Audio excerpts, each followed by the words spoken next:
Halo, Mas Reno Hai, apa Barak. kabar? Wah, ditanyain malahan sama Mas Reno Barak. Baik, gimana Mas Reno Barak kabarnya? Good, sehat, alhamdulillah. Wah, ini Mas Reno kelihatannya makin fresh aja ya. Apakah Enggak, ini efek puasa. bahagia bersama Princess Syahrini? Itu udah pasti. Udah pasti juga ya. Nah, ini lagi kalau misalnya lagi quality time sama Inces, biasanya ngapain aja? Kan kayaknya juga hobi traveling gitu ya berduaan. Iya, traveling, ya kita suka traveling. Nonton kita suka. Sekarang lagi bulan puasa, jadi kita lagi sering banyak mendekat kepada Tuhan Allah Subhanahu Wa Taala dengan cara mengaji, tarawih, zikir dan lain-lain. Ya, a lot of quality time. Semuanya dikerjakan ya. Nah, terus kalau misalnya selain traveling, tadi kan kalau bulan puasa juga ngaji gitu. Nah, selain itu, kalau lagi berduaan, ada nggak hobi baru yang tiba-tiba sekarang lagi suka berdua gitu? Masak mungkin? Masak? Wah. Masak. Masak apa tuh masakan favorit dari Inces? Kalau istri saya tentu karena orang berdarah Sunda, banyak masakan Sunda. Saya disuguhin dan sebetulnya dikenalin banyak makanan Sunda dan which I like a lot. Kecuali pedesnya itu saya pisahin karena saya nggak bisa level kepedesan istri saya itu sangat tinggi toleransinya dan saya sangat nggak bisa dibilang rendah tapi I'm moderate lah. Kalau saya ya I'm not a much of a cook. Saya bukan masak, saya lebih pemakan. Jadi kalau saya disuruh masak paling ya bikin pancake, pasta, bermacam-macam varian dan masak air. Wow, tapi berarti masakannya Mas Reno ini lebih ke yang western gitu ya. Kalau misalnya Iya. Inces lebih ke yang masakan Nusantara gitu ya. Yang lebih kompleks sebetulnya Lebih masakan kompleks. Nusantara. Tapi kalau Inces paling suka dimasakin apa tuh sama Mas Reno? Spaghetti. Spaghetti kesukaan Inces tuh spaghetti apa? Spaghetti pakai basil atau spaghetti aglio olio. Wow, mau semoga makin mesra ya sama Inces ya. Insya Allah. Nah, Mas Reno kan juga semua orang juga tahu kalau Mas Reno ini seorang pengusaha sukses dan mungkin emang dari dulu itu mau jadi pengusaha ya Mas, karena katanya juga kuliah jurusan bisnis. Iya sih, nggak pernah terucap dari mulut sendiri gue pengen jadi pengusaha, enggak. Tapi sekarang di umur segini kalau flashback, iya sebetulnya gue dari dulu udah tahu sih gitu.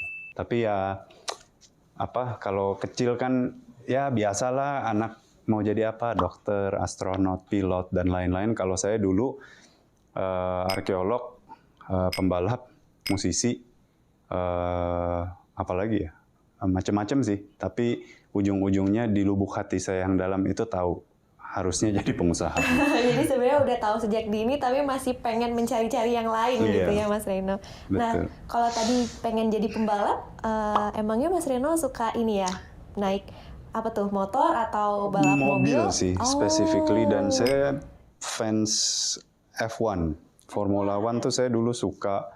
Dan saya sering giat sekali nonton, tapi sekarang udah lebih mengalihkan bidang olahraganya ke combat sports. Combat sports. Termasuk ya ini, boxing.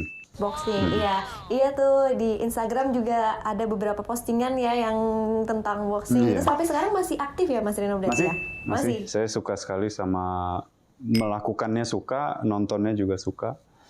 Jadi ya saya suka sama boxing. Kalau selain boxing ada nggak olahraga yang lain mungkin yang kalau dilakuin berdua sama Inces gitu? Tenis?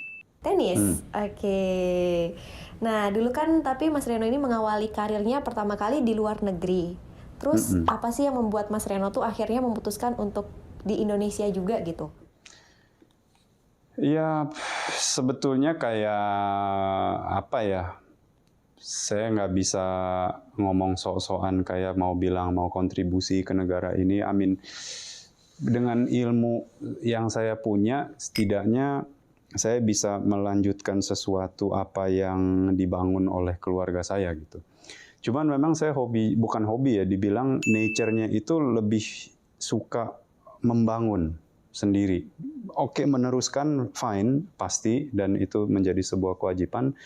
Tapi separately saya tuh suka membangun sesuatu yang baru, bikin dari nol, from zero, dari scratch menjadi sesuatu, itu tuh kayak punya kepuasan sendiri ya. Jadi memang inisiatif dari awal, pulang pun sambil saya bekerja di perusahaan, saya juga sambil berusaha sendiri.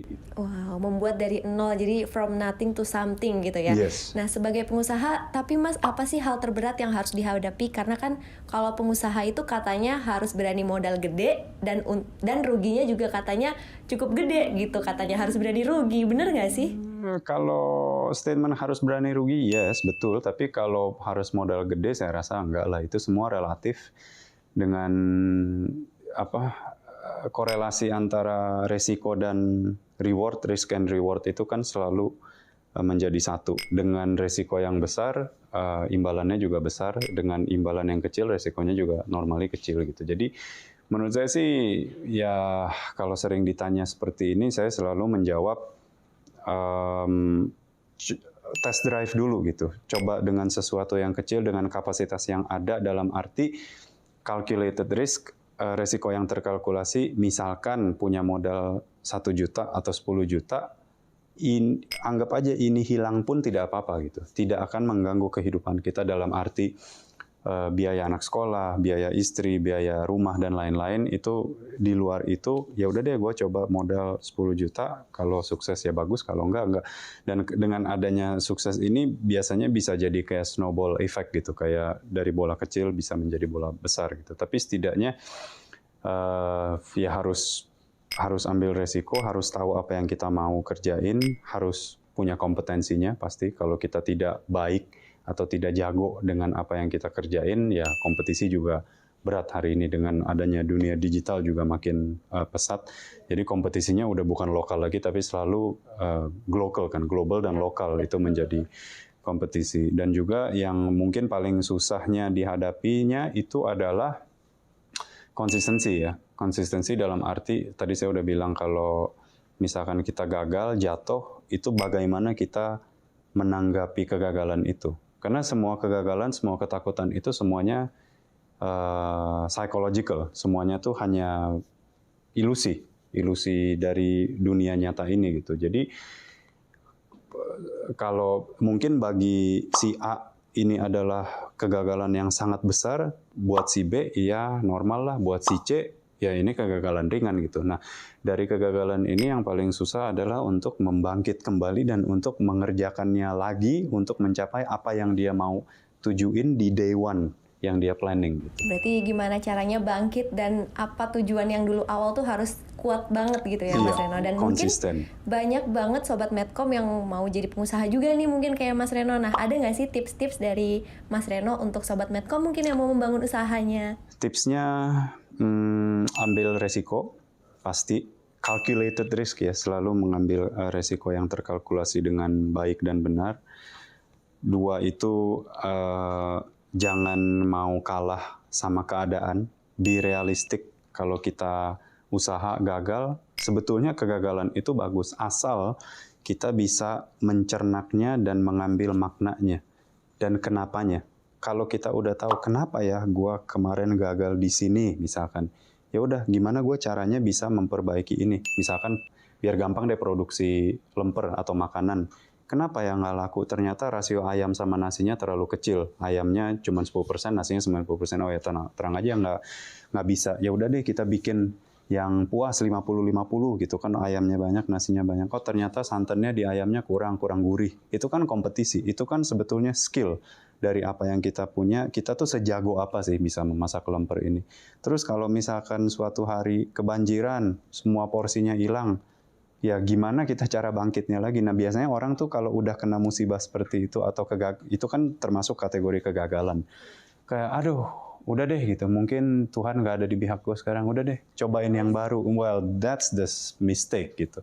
Kalau memang benar-benar percaya ada market, di area yang dia kerjain, market lempernya itu belum ada dan peminatnya banyak, itu harus dikerjain dan harus dipikirin lagi gimana ya supaya gue bangkit lagi, gimana ya gue bisa mengasih jasa lebih 1 menit lebih cepat dari kompetitor gue, bagaimana rasanya lebih enak 10% dari kompetitor, bagaimana harganya bisa lebih murah 10% dari kompetitor, ya, kurang lebih seperti itulah. Iya, jadi harus kreatif juga gitu ya Mas Reno ya.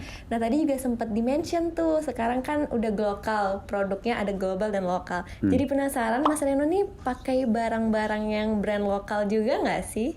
Ada beberapa, maksudnya baju? Ya, baju. Iya, saya ada sepatu lokal beberapa, karena saya suka sepatu. Baju pun saya ada beberapa lokal. Saya pakai, tapi nggak bisa dibilang mayoritas, masih minoritas. Masih minoritas, dan tetap bangga juga ya sama produk-produk lokal gitu. Saya sih ngomong apa adanya, jujur, sejak saya pulang ke Jakarta yaitu berapa tahun yang lalu ya? 15 tahun lalu gitu.